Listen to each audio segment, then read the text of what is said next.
Let's dive right into today's explainer. We're going to bridge the gap between a truly tragic, real-world systemic failure in veteran mental health care and the current legislative proposals that are actually trying to fix it. We'll unpack exactly how these administrative cracks form in the first place and how new policies are attempting to seal them up for good. Here is our roadmap for today. We'll look at a tragic case study, the cascade of failures, disconnected community care, the push for legislation, bridging those systemic gaps, and finally, the path forward. Section 1. A tragic case study, the OIG report. This official investigation really sets the stage for us. Back in early 2021, the VA Office of Inspector General released a report detailing the heartbreaking story of a veteran in his 50s. He sought emergency psychiatric help, but ultimately slipped through several bureaucratic cracks at a facility in Columbia, Missouri. Now, understanding the timeline here is absolutely crucial. A veteran's life was lost just 3 days after being discharged from an inpatient mental health unit. This wasn't someone avoiding care, This was someone inside the system, actively asking for help, and still meeting a tragic end. Let's look at exactly how the system failed to protect him. Section 2, the cascade of failures, a critical window. The rapid progression of care here is honestly pretty alarming. On day 1, the veteran enters the emergency department with suicidal ideation and screens positive on a secondary suicide risk screen, which is essentially a more detailed questionnaire to gauge immediate danger. But by day 3, he's discharged. So what happened in the middle? Well, that positive screen from day 1 was never properly handed off to the inpatient unit. By his evaluation on day 2, it was totally lost in a paperwork shuffle, and staff just relied on a new negative screen instead. The OIG report explicitly laid out these exact institutional failures. Because of that poor handoff, a mandatory comprehensive suicide evaluation was just skipped entirely. And for his discharge safety plan, staff relied on a generic paper form instead of actually having a direct human conversation with him about his access to lethal means, things like firearms or dangerous medications. Plus, they completely failed to assign a mental health treatment coordinator to ensure continuity of care during what is obviously a highly vulnerable transition. Section 3. Disconnected community care, the vet center gap. This right here is a textbook example of a siloed system. Prior to this emergency admission, the veteran was already actively receiving care at the local Columbia Vet Center.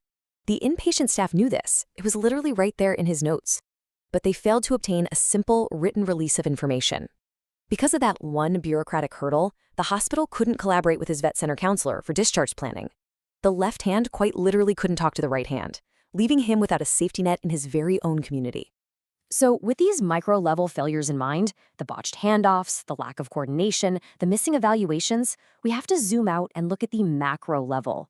How on earth do we repair these exact loopholes so another veteran doesn't fall through? These are systemic issues, and we need to figure out how the system can prevent this from ever happening again. Section 4. The push for legislation, Wounded Warrior Project. This brings us to some proposed solutions from a January 2026 congressional hearing. We're looking at a statement for the record from the Wounded Warrior Project. It outlines a slate of legislative bills that directly tackle the very types of administrative and clinical gaps we just saw in that Missouri OIG report. The scale of this issue, it's massive. According to VA data cited by the WWP, an average of 17.6 veterans die by suicide every single day. Let that sink in.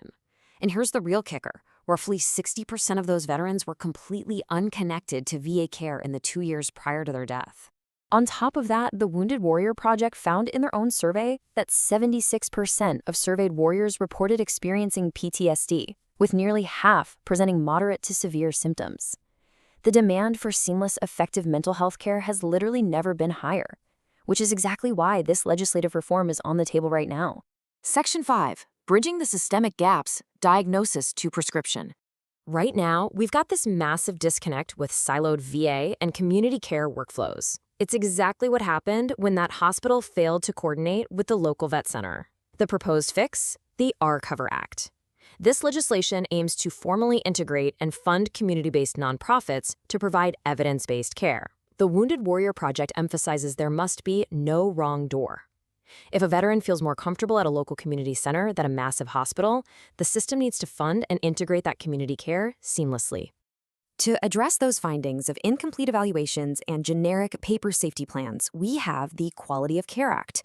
The testimony points out that even when veterans use community care networks, there are huge oversight gaps.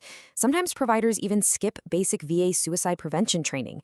This bill would mandate independent, outcome-based studies to benchmark care quality and enforce clinical standards, no matter where the veteran is seen.